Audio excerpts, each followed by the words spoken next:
And good morning. We're going to pick up where we left off today with our two excellent keynote speakers, the Minister of Algeria and Peter Vosser. They were talking about the challenges of financing the future. Major projects, major demand coming from particularly here in Asia, but we can't forget the growth that we see in Africa and the growth that we see in Latin America as well, also creating their own sense of demand over the next 10 to 20 years. If there's one huge trait we've seen over the last decade, it's been the tilt to the east for economic growth and the tilt to the south. And the reality of south-south trade and east-south trade has arrived. And in fact, it's changed the demand for energy as well. It's always aspirational to point to the future challenges and say, these things need to be tackled, and we can have a can-do spirit. But as we talked about in our opening panel today, the headline number in terms of demand is quite startling.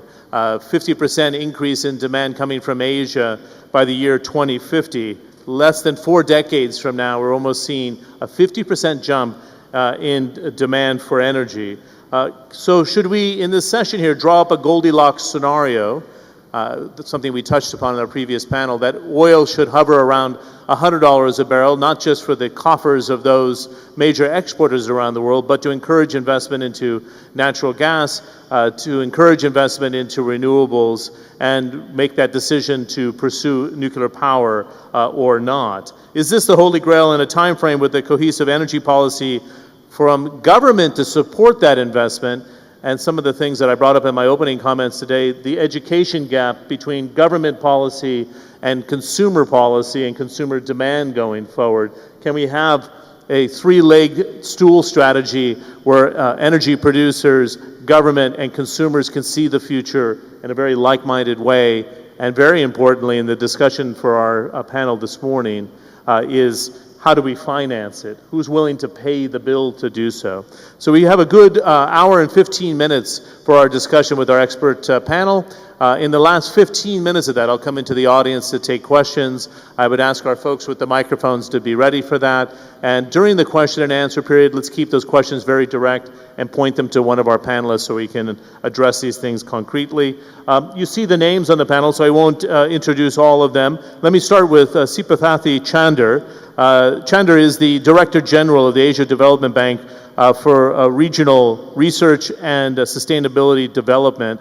And they just came out with a report that was released yesterday on the need for cross-border cooperation and power sharing because of the demand that's coming from Asia. So let's put the first question to the panel here. Chander, is there anything that keeps you up at night in terms of meeting the needs, particularly of Asian demand?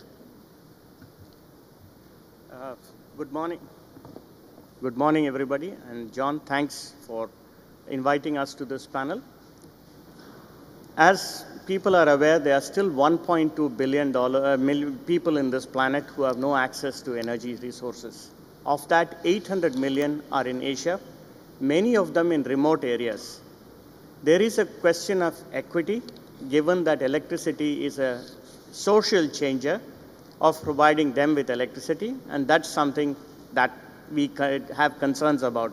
While we do have problems about maintaining increasing supplies to the mainstream grids, we have to also keep in mind these people who are not connected to the electricity network. Fortunately, with the developments in renewable energy technology, many of these people can be fed with energy supplies based on renewables at competitive prices. And that's a good thing. And that's something that we have been doing in our Energy for All initiative. We have covered about 50 million people so far, and our target is, the first target is 100 million people. As far as the overall energy balance is concerned, as Christoph Frey said, it's not a question of looking at one market anymore. Many things are in flux. We have to take many price signals. Therefore, investments are getting very complicated. Long-term investments are increasingly getting into region of uncertainty rather than risk, which can be mitigated through commercial instruments. And therefore, one has to look at a host of things. There are many things even which are not related to energy per se, but politics, which are affecting the situation. For example, just to give an offhand comment, the US, from being a major importer of natural gas and oil from the Middle East, has now become surplus or mildly surplus. Does that mean they are still going to maintain their presence in the region to protect the shipping lanes? It's an issue, because with it comes many other things. The Japanese, for example, post Fukushima, they are importing 76 billion US dollars equivalent of hydrocarbon products, which they were not doing before the incident. This changes the pricing and the structure of supplies in the globe. And Asia is right in the middle of it, because it's the fastest growing region, the fastest hydrocarbon consuming region. And we still project that up to 2035, about 83% of primary needs would come from hydrocarbons in Asia. We do have an alternative scenario where hydrocarbon requirements would be pushed down to 74%, but that means spending $7.9 trillion more in investments in renewables, energy efficiency, cross-border transport. So there you are. Can these comfortably needs be met on the rising demand that we talked about, though? Is it realistic, knowing natural gas prices today, but if we make the projections for the next decade and whether they decouple from crude oil prices, will the investment come into Asia to finance these projects, Chandra? Okay. Asia does have a reasonable amount of surplus capital in terms of savings.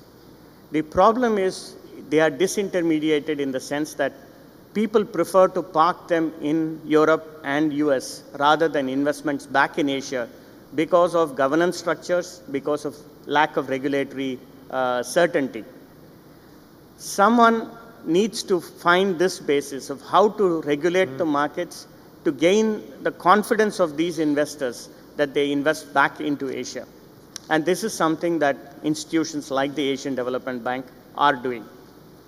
We are quite confident that we can meet a large part of the investment requirements of Asia going forward. But we need a lot of help from established institutions, both by way of finance, by way of technologies, to make this happen. Interesting. You talked about governance. I posed the question to Peter Vosser about Myanmar. They're starting to put in the investment laws and governance. Will it meet the standards to attract the investment it needs? This is an economy that's coming from zero and growing with 60 million plus population.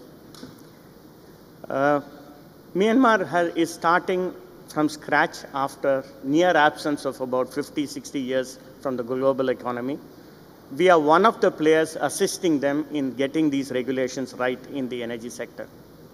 But like all emerging economies, depending on how things go, there will be some back and forth. I think we have to be tolerant about that rather than thinking that from day one they're going to get everything right. So as long as we are a little conscious about the fact that there may be failings on the way, that we will have one step forward, one step backward, or maybe two steps forward, one step backward, but they keep pushing in the general direction, I think they will make it. Good. We can follow up on these themes later on. It's very interesting what you're suggesting, that the willingness is not there yet to park the money for energy development in Asia. Costa Carvalho Neto, huge projects underway in Brazil right now to meet the domestic demands of your economy. Even though we've seen a slowdown in Brazil, it doesn't mean that the energy demand has slowed down a great deal. Share your thoughts about the challenges of development and the balance of sustainability at the same time, where you're developing in the huge country and the needs to balance it out with environmental sensibility, if you will. Thank you, Mr. Defterios. Ladies and gentlemen, it's a pleasure to be here. I am very honored with the invitation to be part of this important event. Energy project funding is an important part in the way to achieve the WEC trilemma: security, social equity, and environmental sustainability. Through 2050, only for energy projects, it will be necessary funds on the same level of global GDP. And specifically for the electricity sector, there is an estimate of need in investment around $700 billion annually. So what makes an investor awake? Deals with non-mitigated risks. The challenge of investing substantial sums to expand the power generation, transmission, and distribution system requires effective monitoring and management of the associated business risks, specifically market risk, regulatory risks, operational risk, construction risks, political and environmental risks. Answering directly the question, I would want to tell you about 3 cases that happened in Brazil that are related with this trilemma of WEC. First, our Energy for All program that started in 2004. It's quite conducted after connecting almost 50 million people. There is still near just 1 million people to be connected, and they will be connected till next year. So Brazil will achieve its goal in having 100% of its population connected in the national grid. Brazilian government has established a special funding for this program, comprising not refundable funds combined with extra low interest rate and funding from the utility, calculated do not impact the final tariffs. The second program is the program to incentivize alternative sources. This program has implemented around 3,000 megawatts of small hydro, wind, and biomass. The initial tariff established by the program to the wind power was $160 per megawatt hour. This tariff has allowed the settlement of several wind equipment industries in Brazil and give business scale. Today, those sources compete against the traditional ones, and the wind tariff is one of the lowest in the world, of about $50 per megawatt hour. The third, the Generation and Transmission Expansion Program. This program is accomplished through action that warrants a long PPA for generation projects and warrants a long-term income for transmission projects. The existence of PPA or warranted income allows investors to get funds from the National Development Bank under favorable conditions, mainly interest rates. Therefore, the market risks are mitigated with the regulatory and political risks in some sense, also the political risks. With the mitigation of the engineering, construction, and operational risk by the investors through adequate studies and design, there still are some environmental risks to be better managed. So Brazil nowadays and in the future have its electricity market attended by 80 to 85% of green energy. And nowadays we will have 100% of connection of all of inhabitants. So this attend a part of the WEC trilemma. Mr. Costa, if I can follow up quickly about predictability. When investors are looking for a predictable horizon, no one can argue at the size of Brazil, the work that's been done to build the grid and the infrastructure there, even the building out of the rail and road networks that are still underway. The growth has slowed dramatically. Are the best days behind Brazil and the BRICS, for that matter, where the investment will be reluctant to come in because we don't know how to gauge future demand in the country because of the slowdown that we've seen, or the maturation, that kind of a natural maturation of the economy at the same time? Okay, last year, from 2012 relate to 2011, the gross national product of Brazil increased in 0.9% only. But the electrical energy, it grows in almost 4%. So this year, perhaps our gross national product will increase in 2.5%, and the electricity in almost 4.5%. So The demand is continue increasing. We will need in each year 6 gigawatts, 6,000 megawatts in each year to expand our national, our power demand, our power capacity, and also some extension of the transmission lines. The important thing is that as the political and the regulatory risk in Brazil, the market risk, as I have mentioned, is very small nowadays, because the government, they plan and do the auctions to new electricity needs, and the PPA is already concerned in this time, and so the risks are very low. Very good. So they're very predictable is what you're suggesting on the investment horizon when it comes to power. I'll come back to you because I want to talk about some of the more innovative platforms that you're building even within the Amazon, but we'll ask you afterwards, if I may. Guy Turner, this panel plays to your sweet spot, if you will. This is your specialty. When we look at the demand that we talked about, not just in Asia, but the rest of the world, and you look at where money is willing to gravitate, what would you say are the priorities now in terms of investment in energy? And is there anything that keeps you up at night that won't be financed because of some of the global challenges we see economically going forward? Do you want to pick it up from there? Yes, thank you, John. Well, I think it would be helpful to put a global spin on this and put the debate in context. We just heard that the annual investment is looking at $700 billion a year. Our figures, this is in the global power sector, our figures say that the annual investment in power generation is going to have to increase from $400 billion today to about $800 billion by 2030. And if that's not bad enough, or good enough, depending on which side of the fence you sit, over half of that is likely to be in renewable energy, so intermittent forms of power. The IEA's figures suggest that of the gigawatts that are going to be installed over the next 20 years, 57% of that is going to be in renewable technologies. Our figures suggest it could be as high as 70% or more. And that creates a number of challenges, not least because who's going to provide the money? And you talk to many governments, the balance sheets of governments are extremely stretched. You're going to have to tap into private sector capital, not just venture capital or development capital, but institutional money. The pension funds in particular hold the key to whether or not this infrastructure can be developed. And what do those pension funds require? They're not particularly greedy.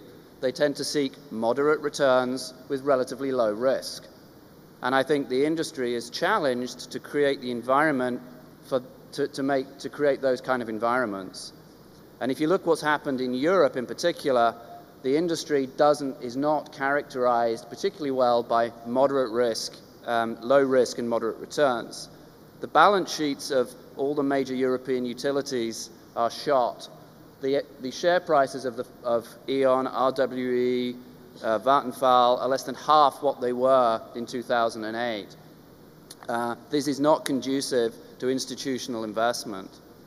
So how do those companies view risk? Because it really comes down to risk. And I think you can characterize it in two ways. Exogenous is what I would suggest is one type. Markets, technologies, these are endemic to any kind of business. And I think generally the institutions are fairly comfortable with that. The other is what I would call endogenous or self-inflicted risk on the energy industry and the power generation industry because of policy.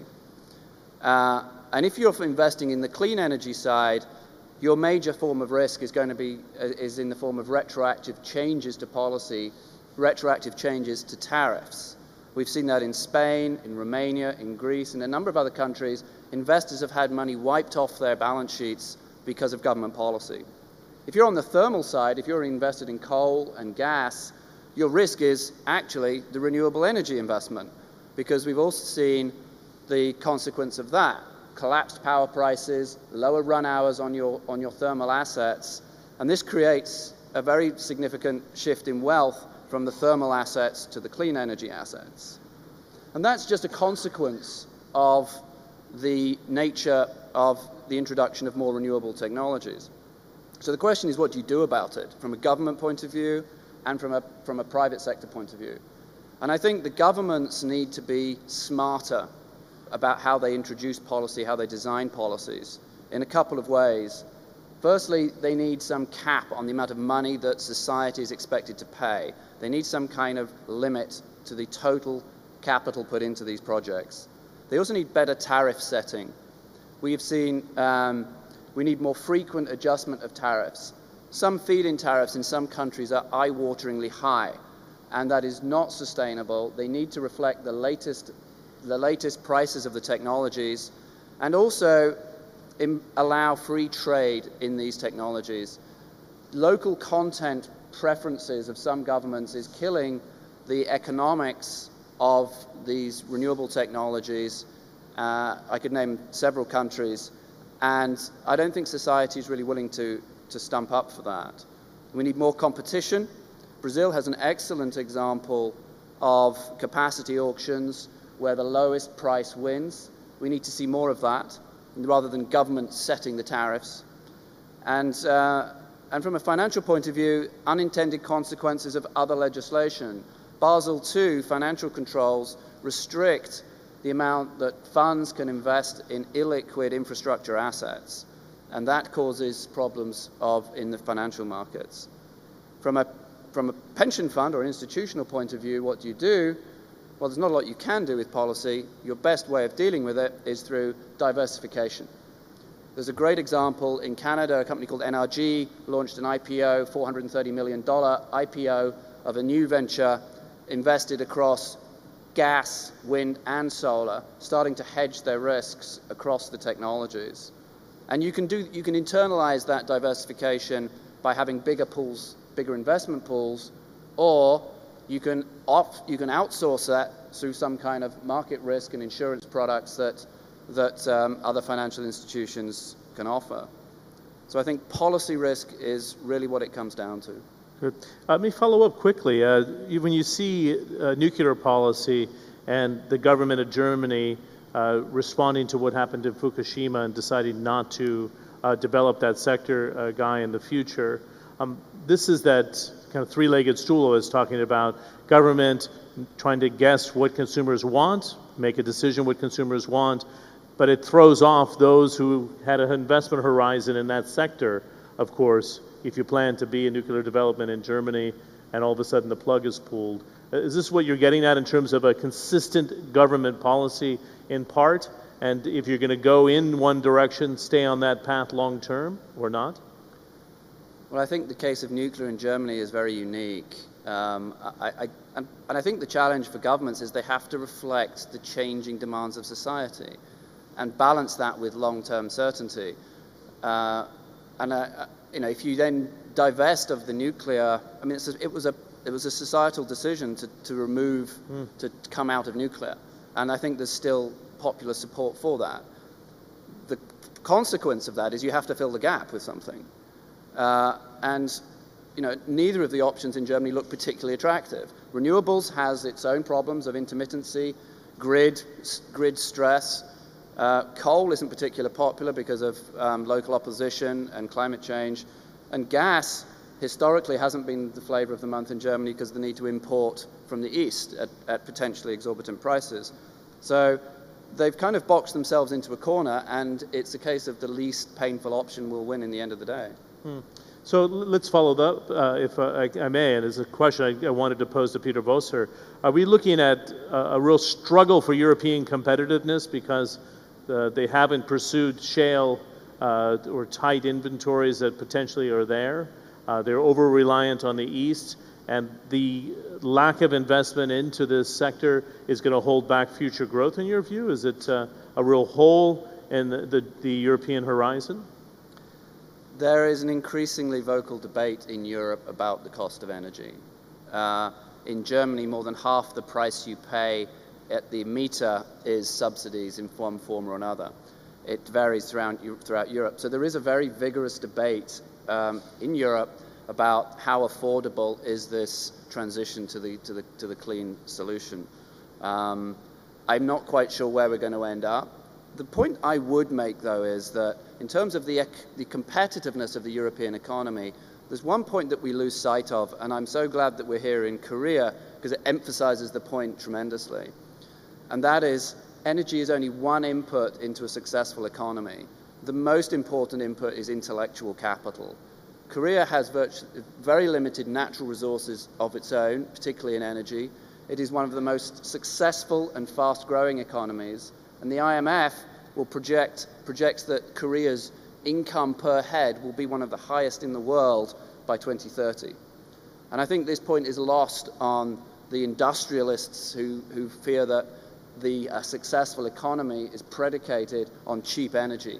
It doesn't have to be that way. Okay. Very quickly, it's very interesting things you're bringing up, and I'll go to Agostino in just a moment. As a result of what you just suggested, because South Korea doesn't have the supplies, geopolitical policy and relationships that South Korea is forging in the Middle East are very crucial to its future. So it does foster bilateral relations in the search of energy, and you can be very strategic about it, and that's what the Koreans have done so far. Yes, and I think what it does, it speaks to the need for free trade. We have competitive advantage in different countries on different basis. If Korea has a competitive advantage in high-tech, consumer electronics, for example, or automotive, that means it can trade and have a balance of trade with countries that are exporting energy products. That's the way the world economy should work, I think. Great. Thanks very much. We'll come back to you as well to pick up on your thought on the hedge funds. Agostino Gavalni of Swiss Re, the role of the reinsurance market, the second largest player in the world, in solving the equity equation. I would imagine there's not a lot that keeps you up at night because you see a role for Swiss Re in financing the future. I just want to advise you to bring that microphone very close to you because it's far away. Thanks very much. Thank you, John. Good morning also from my side. Let me start with a remark. I was looking through the participant list the other day, and I've immediately realized that I was the only insurance participant in this Congress. And this already states something, states that the insurance does not play any relevant role. And that's something which I would like to contradict today in my statement. Agostino, yes, you can pull that sorry. Closer to you, actually. I said that I realized that I was the only insurance participant in this event, which would actually indicate that insurance does not play a relevant role in the energy area. And that's a theory which I would like to contradict in my statement. And you will understand why in a few seconds. Because I would like, first of all, to build on the statement by Mr. Turner. I will not quote any additional figures. I think we have been fed with figures enough. But if it is about tomorrow's energy, I think, first of all, it is fair to say that it is mainly about renewable energy. The new assets will be largely renewable assets. And second, it will be very big. A lot of money will be necessary. Now, Mr. Turner has also stated that for that reason, it will not be enough to have utilities, developers, private equity funds engaged, but much more money will be necessary. And therefore, institutional investors should be increasingly involved in the investment in the energy area. Now, the good news is that institutional investors like the long-term horizon of an infrastructure energy investment. But the bad news is that they have a completely different risk appetite because they are not very familiar with the power sector, and they will increasingly ask to have a predictable income stream. Therefore, ideally, to make energy investment attractive to them, we should try to transform or shape the risk-return profile of investment in renewable energy into one which looks like more a bond, this type of investment.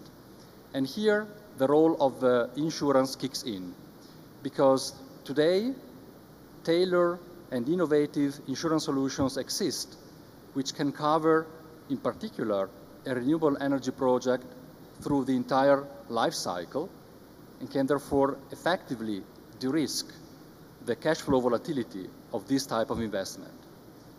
And that's role number one of insurance in energy.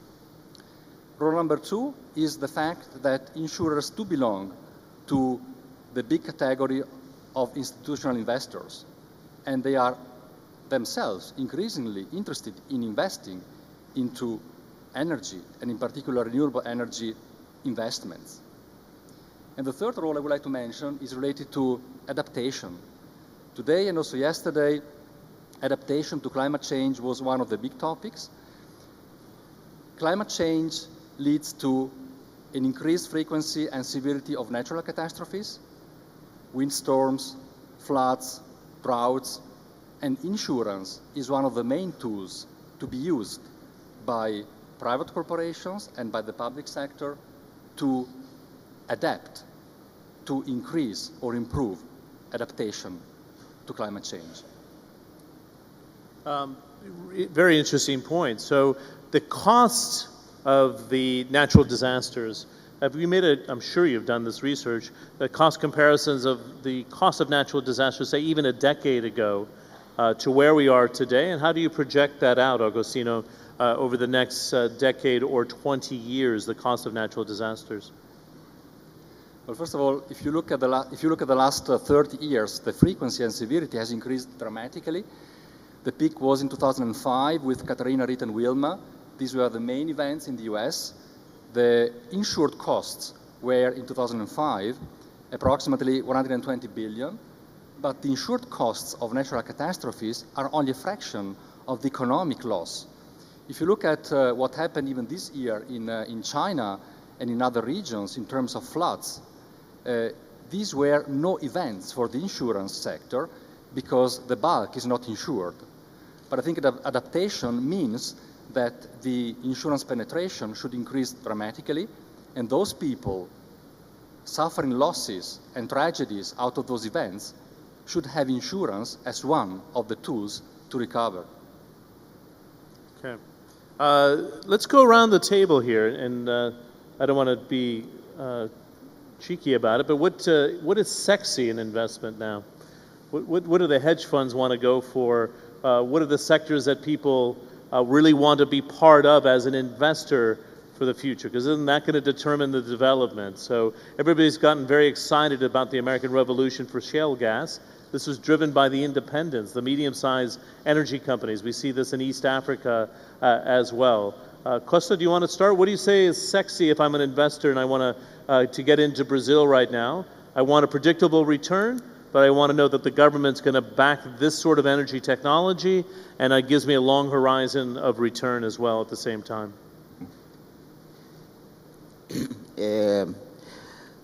Brazil will continue being mainly hydroelectric power plant oriented for its metrics.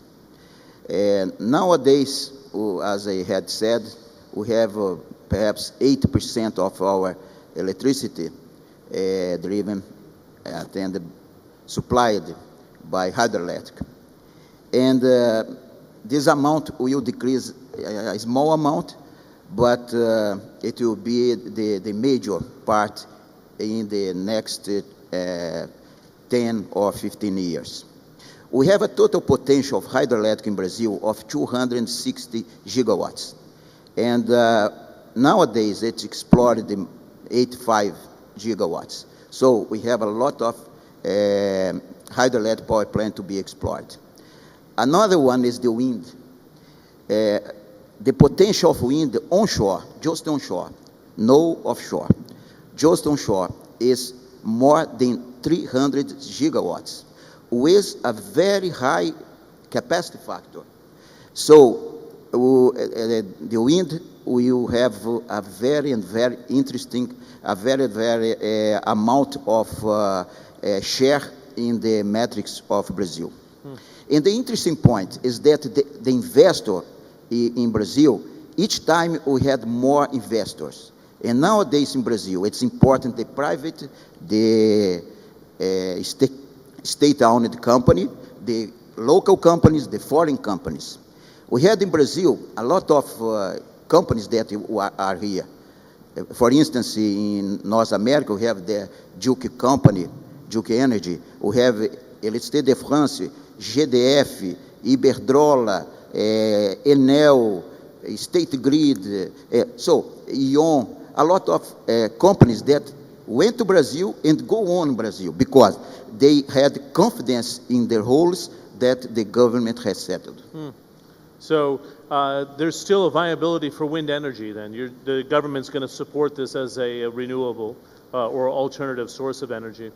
As I had said, when you launch the wind program, the government had a subside, and the price in this time was $160 per each megawatt hour.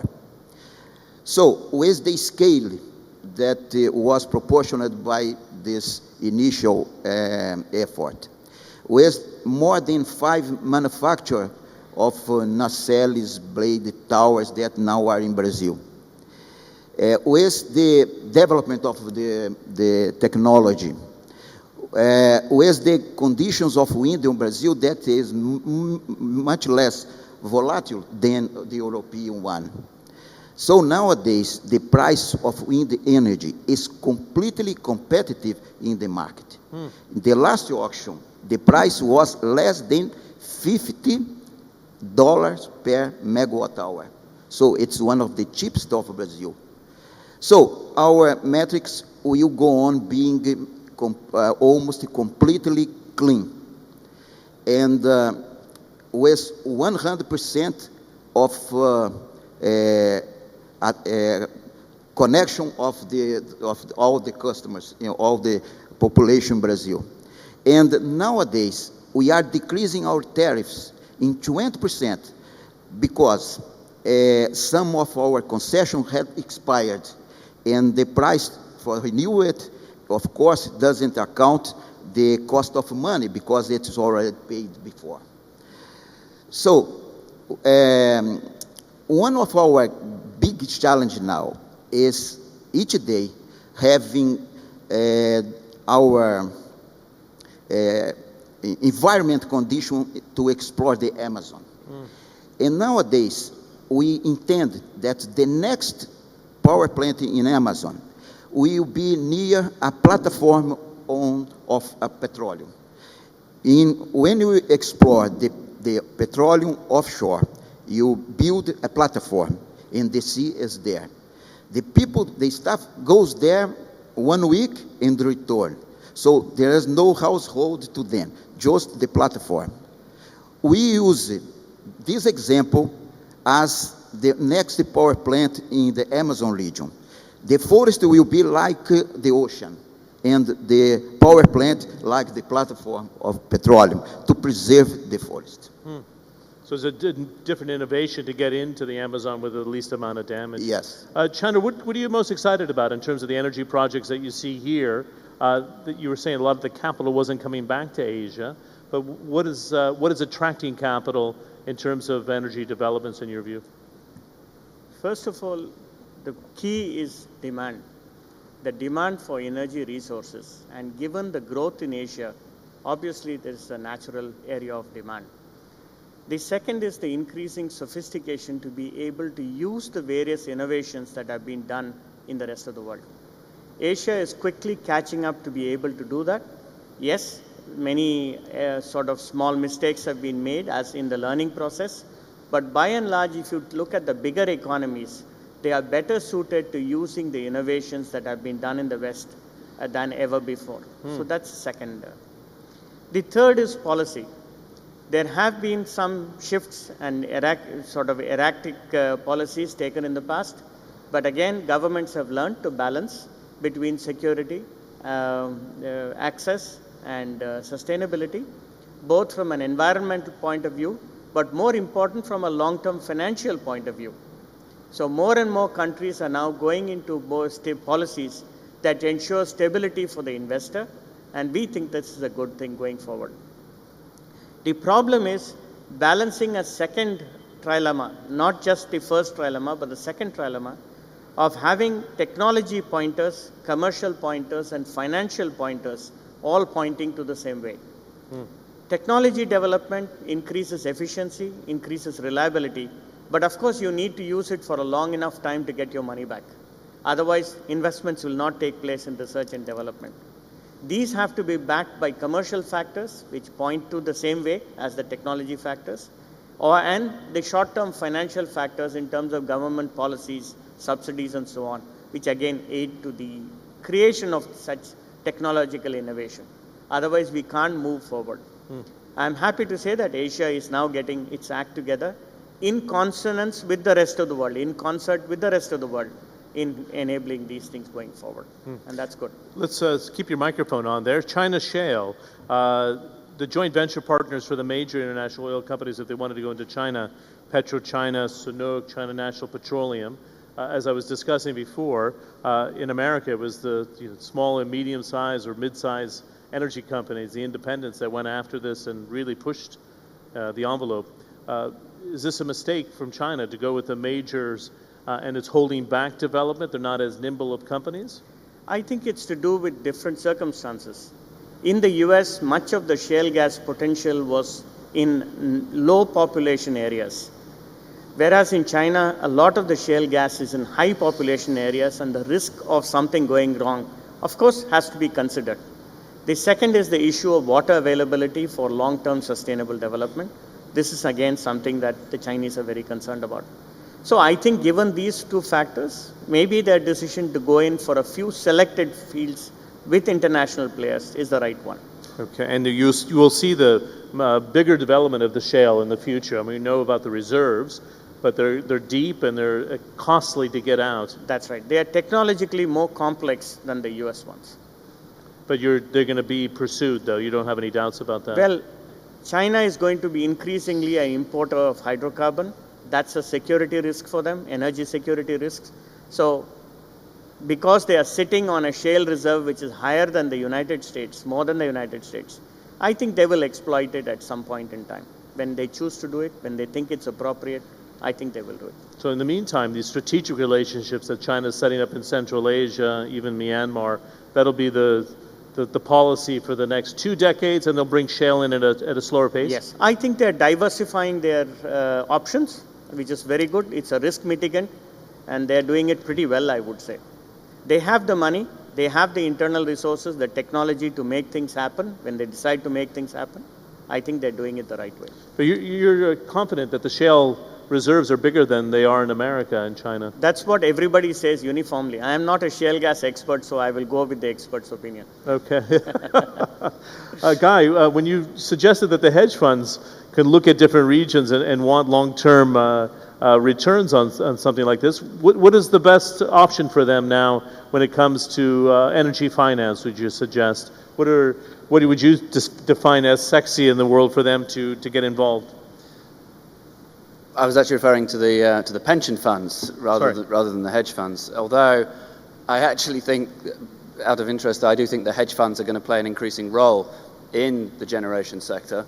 And I sort of, somewhat tongue-in-cheek, but I think there might be some validity in this. I challenge the energy industry, and particularly the utility industry, to think of a world in which they don't exist, in which, in Europe, for example, the pension funds own the renewable energy assets because they've now got stable, predictable cash flows supported by governments, which is what they like, and you're getting increasing investment from the pension funds in wind farms on the secondary market.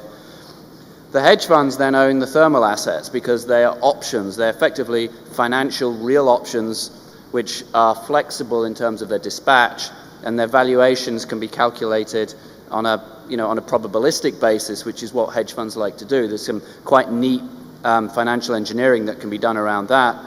The governments own the wires, and Microsoft and Google own the consumer. And I think what's sexy in the developed markets is actually what's going on the consumer side.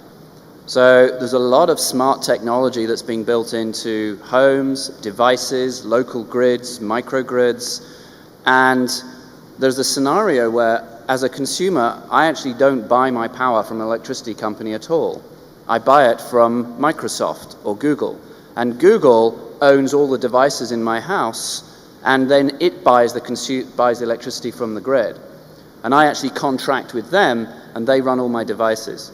you might think that's futuristic, but there is a lot of background technology going on in the way in which we use electricity. And I think the voice that is never heard in debates like this is the voice of the consumer. So I think that is a sexy area that people need to look at a bit more. So Google and Microsoft become utility buyer of power. How far along are we from this concept, do you think? Maybe a decade or two, although I have to say that Microsoft and Google are also extremely large buyers of power in their own right. Yes. Data centers consume 2.5% of the world's electricity. Just those cloud computing centers, 2.5%. 2.5%. Yeah. And I would imagine the growth of that is going to be even more intense. But I'm talking more about their role with us as consumers. Okay. Guy, Agostino, where do you want to pick up on where Guy left off here and what Swiss Re is looking at here as potential investments on the energy horizon?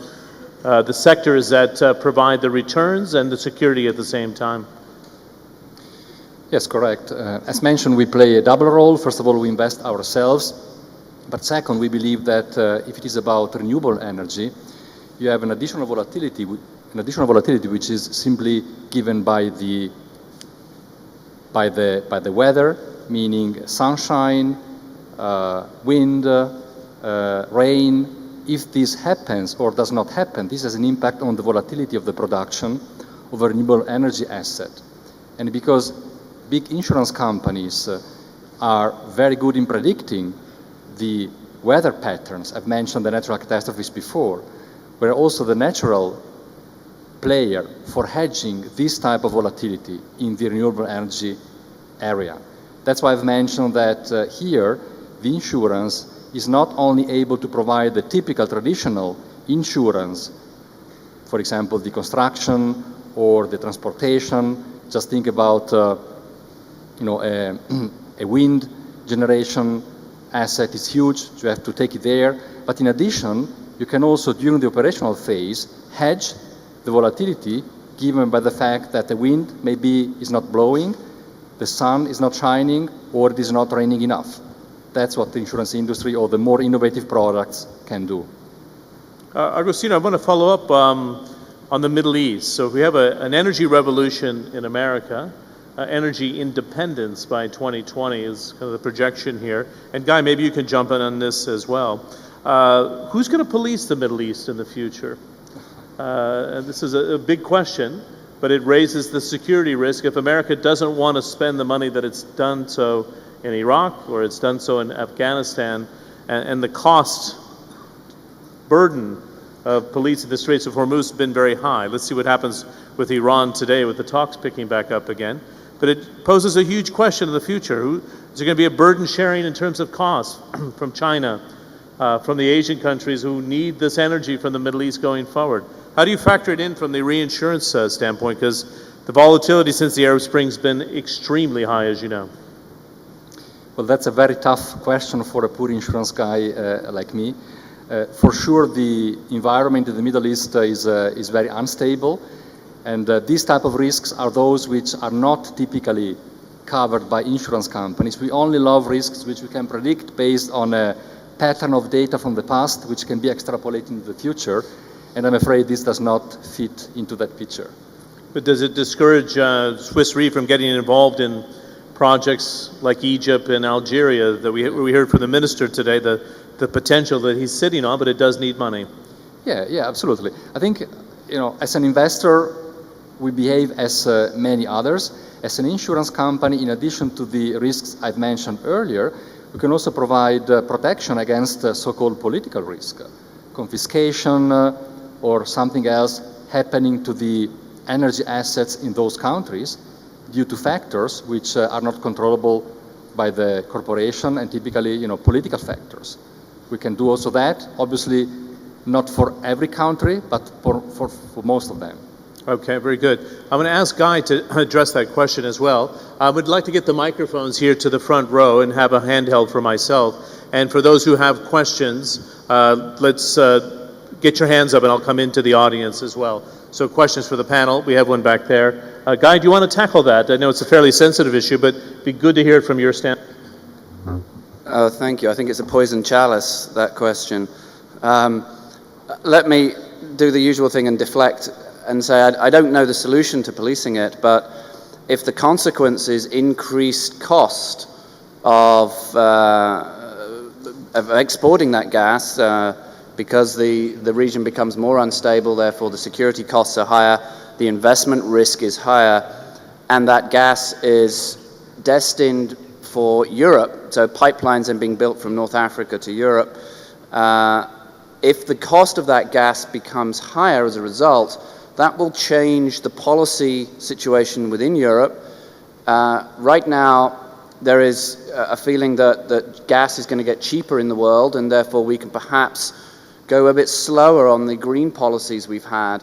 If the gas availability or the cost of it changes back again, then we may see a rejuvenation of interest in self-sufficiency within Europe and greater appetite for the renewables again. Okay, Guy, thanks very much. We have a couple of questions here from the floor. If I can have you stand up and introduce yourself. You can direct your question to somebody on the panel. It'd be terrific. Thank you. My name is Sakurapong from Thailand. I'd like to address my question to Mr. Chander. Since you mentioned that the Asia-Pacific region will depend mostly on fossil fuels in the next 20 years, and that will come together with the higher emission, especially on the carbon dioxide. And given the stage of development in carbon capture and storage at this time, it is quite costly, and that may make the energy for the people less affordable and less attractive for the investors. How would the developing finance organization like the ADB look at the situation and try to bridge this gap? Thank you. Thank you. Chander? Thank you. We agree that carbon capture and storage is not a commercial option at this moment. There should be a pursuit, an examination of how to make this work in the future, but at present it's not a technically viable option. Therefore, what we are looking at is to create large pools of which technology can be applied into what situation. Unlike, for example, I again go back to an example in Europe, Germany, where perhaps it's not a solar country, but the government prescribed incentives for solar as a way of going forward to improve technology. We would like to look at country classifications based on what technology can work where. For example, in Middle East and West Asia, they are solar countries. In order to bring down the cost of doing solar work by commercial companies, we are encouraging governments, aided by us, to do solar maps that are bankable, that are reliable and bankable, so that companies investing in solar in these countries can see their front-end costs go down. We are also increasing the risk mitigation measures for investing in such countries. So, depending on each country, each technology application, we are trying to bring down front-end costs and mitigate risks that enable investors to go in, hoping that by making this happen, we would bring down the carbon emissions, but at the same time, keeping costs under control, and making it more reasonable and affordable to the country concerned. Okay, Chandra, thanks very much. We have another question from the floor. Bill Leahy from Alaska. Bill, if you want to direct it to somebody in the panel, and I'll get on the other side of the room here as well. Bill Leahy from Alaska. Mr. Galvani, can the people in this room and beyond accept the scenarios that have been presented for us brilliantly and bravely by Shell, the World Energy Council, and others? Because if they come to pass, and we're still producing 65% or more of Asia's and the world's energy from fossil fuels 50 or 75 years from now, won't CO2 emissions inflict so much damage on the natural and human systems of the planet that the markets won't be here? We won't be here. So can we accept these models? Or do we need to look beyond that? Mr. Turner said we're going to be producing over half our energy from renewables, time-varying output renewables.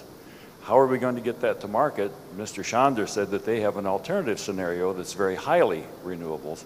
In Alaska, we're working on an alternative to electricity to provide us transmission and annual scale firming storage. for these large-scale stranded renewables because we have so much stranded renewable energy. I have a handout for you, and anybody else in the room that would like one. Thank you. I fully agree with you. I think that each of us, and ideally every corporation, should contribute to that. For example, my company is already CO2 neutral, but it is already a fact that climate change has led to a significant increase of natural catastrophe. That's sure. And we have to try to slow down the development and to adapt to that. It is a matter of fact that something has changed, we need to adapt, and we need to slow down the development. And that's what the insurance sector can contribute to, simply to adapt, nothing more, unfortunately. We have another question from the floor, this one also from the United States, and then I'll come up to the front row, please. It's a question for Mr. Turner. Can you hear me? Go ahead. Yeah. It's a question for Mr. Turner. 75 years ago, Mexico nationalized their oil industry, and now fast forwarding, now newly elected President Nino is planning pretty far-reaching energy reform in order to attract foreign investment, which they desperately need in order to access the abundant resources they have in both shale gas and oil. If you were to make recommendations to the president or to Mexico as to what they should do to reform their energy policy to attract foreign investment, what would it be? Stay with me. I would feel very humbled if I was asked, but I'm not an expert on Mexican policy. But the general lesson that we've seen, I think, from around the world on government policy is think as hard as you possibly can in advance about the consequences of policy decisions. And I talk mainly from the renewables side and also from personal experience in the UK over the last 20 years, where we've revolutionized the electricity system every 5 years. So they need to strike a balance with predictability and flexibility. And a very good example is the German renewable energy tariffs, which are changed every month according to market prices. So attracting investment, the other sort of lesson of how not to do it is to create incentives which are too good to be true. And you can take examples from clean energy or fossil, where oil companies may have got very generous concessions, and the host government will at some point wake up and say, hold on, we don't think this is fair.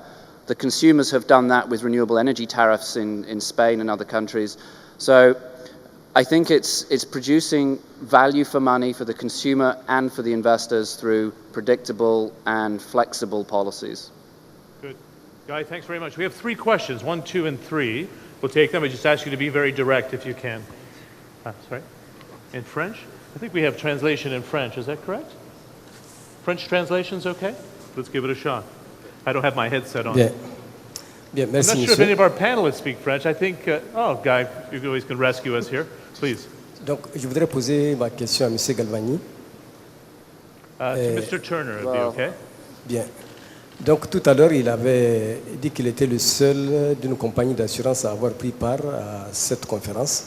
Je me réjouis également de cela.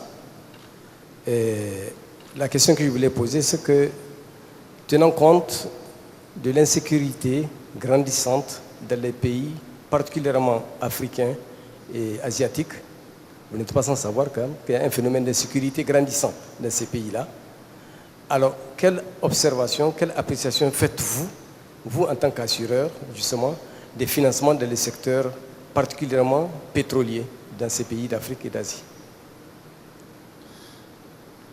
Guy, you okay there?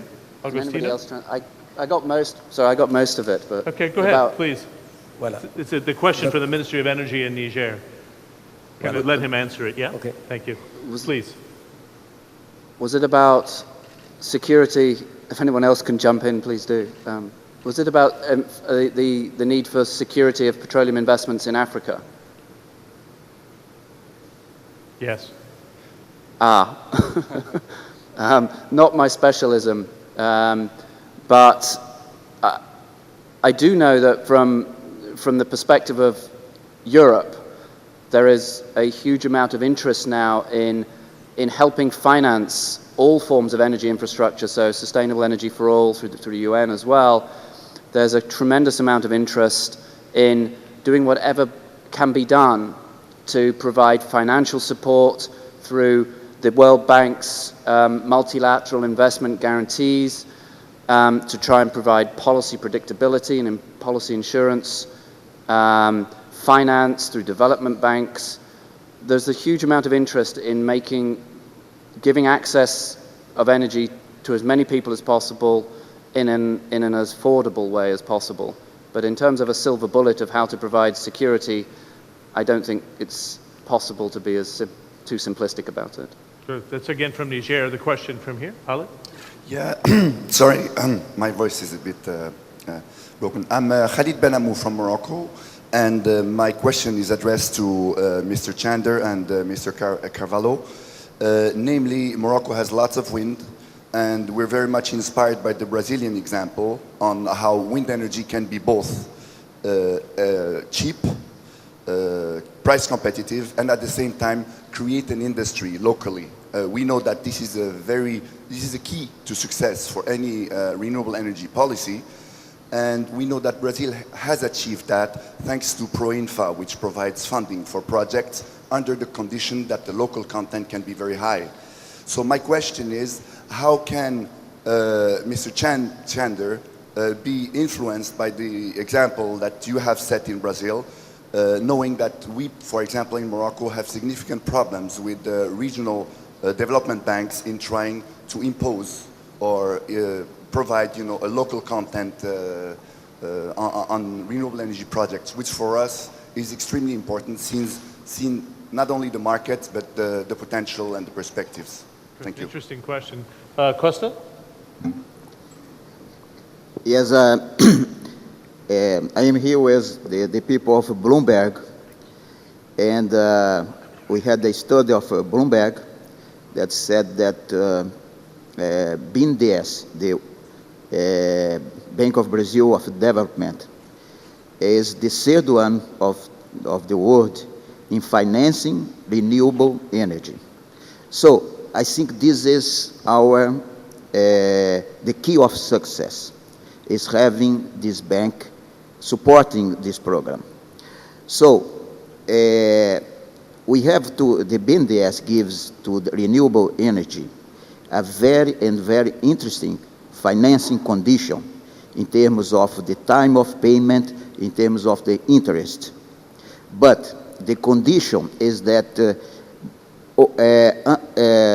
almost a minimum of 60% of the manufacture had to be done locally in Brazil. And so, with the combination of these two issues, we had this success, for instance, first in the hydroelectric power plant, now in the wind power plant. We have in Brazil now more than 6 manufacturers. Brazil now, it exports wind turbine abroad. The next point, I think, will be the solar, the PV. As you know, the energy potential of solar in Brazil is more or less 18 megajoules per square meter.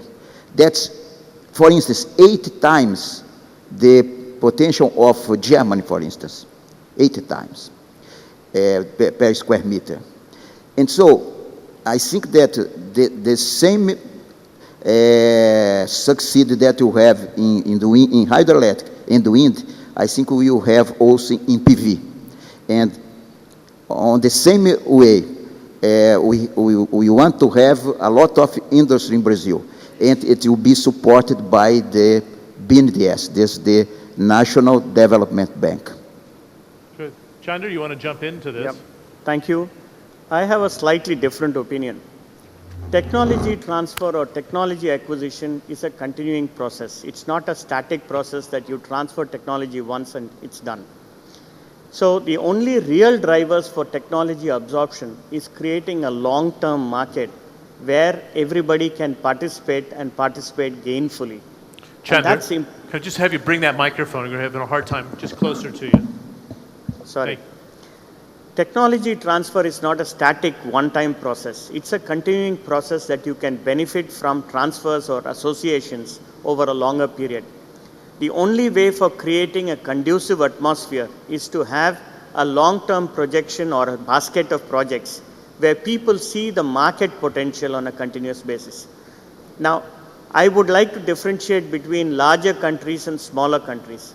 Larger countries like China, Brazil, India, maybe they can create a market on their own there and influence, let's say, transfers of technology through indigenization or rules regarding indigenization.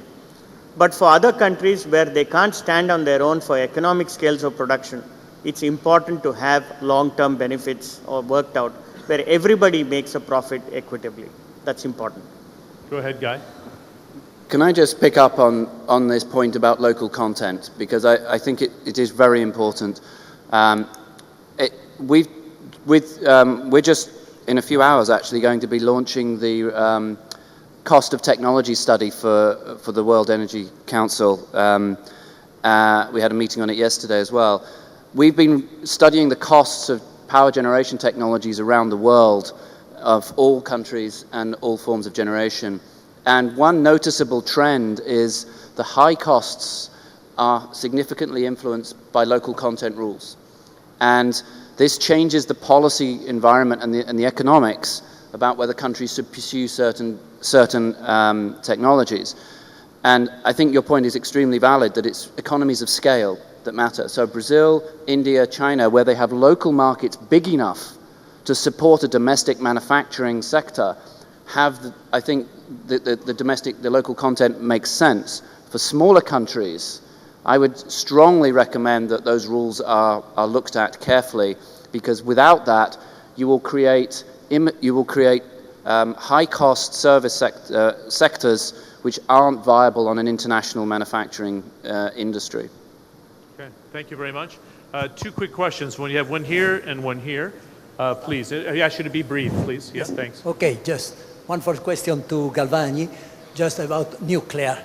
Key issue is the liabilities of nuclear. Do you know that Fukushima is costing much more than $100 billion? So, a key issue I've seen, for instance, in India, the government is saying, I cannot carry this cost. So, you who are supplying the plant or the investor has to take care of that. So, what's your opinion? Then I have a question to Jose. Just you had a security problem in Brazil for the draft of hydro, and so you were having a planning of having also thermal plants. Now you have very cheap wind resources in the northeast, but it's cheap at the local of the generation. Then you have the infrastructures, all the cost of the problem of integration of the network, of balancing cost, backup, and so on. How much is increasing that? And are you going to another volatile resources, because you need some backup also from the other? Last comment, shale gas, how much will be low? I have to stop you because we won't have a chance to even answer all those questions. Costa, you want to tackle the one on Brazil? Thank you very much. Sorry about that. Okay, thank you.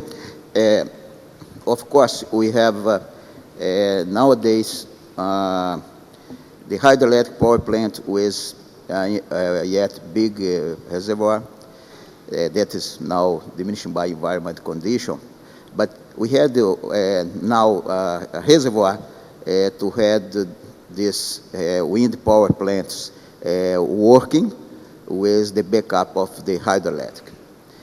Of course, that we may have the wind power, the PV, and even the biomass as complementary energy.